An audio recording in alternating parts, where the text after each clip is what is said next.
lumabas ang Eddie Garcia Law, di ba po?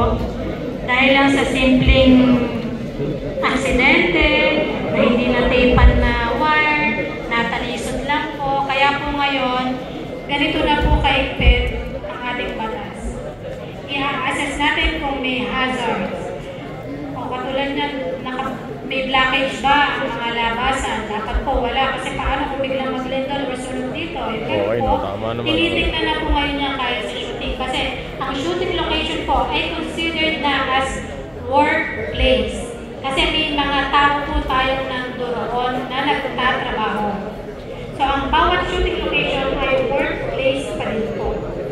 Okay, and then conduct 2 to 5 minute meeting every shooting day. Kayo po ba pagka nag-shoot or bago mag-shoot ginagawa nito? Meron po. Kasi sa construction site po, meron tayong tinatawag na toolbox meeting.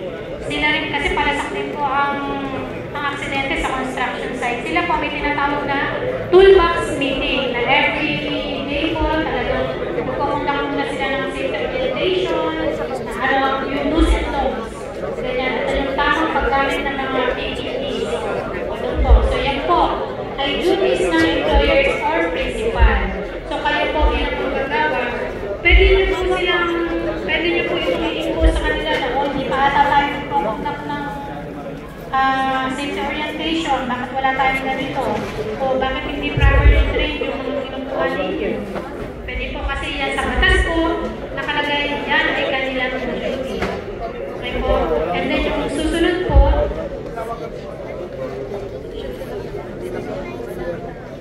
siyempre po, kung meron duties ang employers, meron din po duties ang workers. So kayo po, bilang manggagawa sa industriya, meron din po kayong mga duties.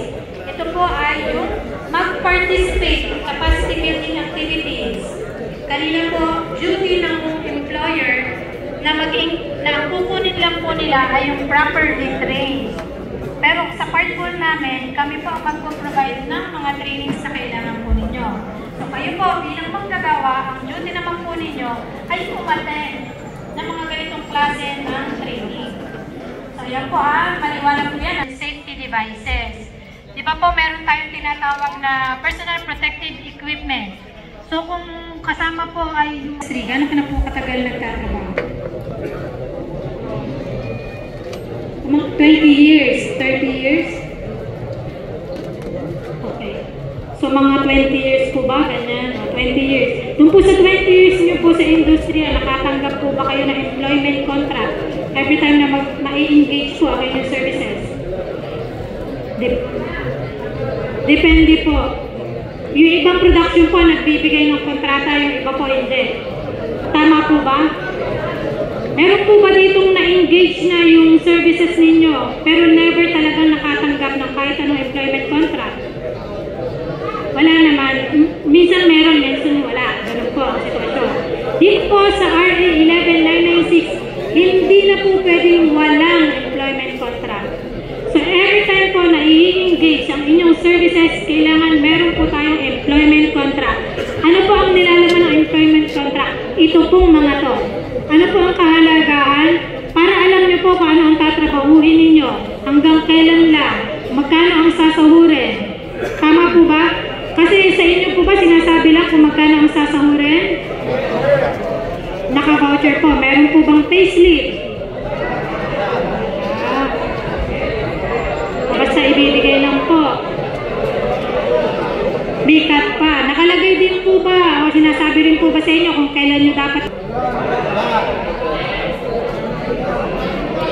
O may cut pa. Yan po sinasenyas nyo na yung cut. May cut. Oh. Okay. Ito po bang binabanggit yung cut ay authorized deduction? No. Batas na ito dahil maliwanag na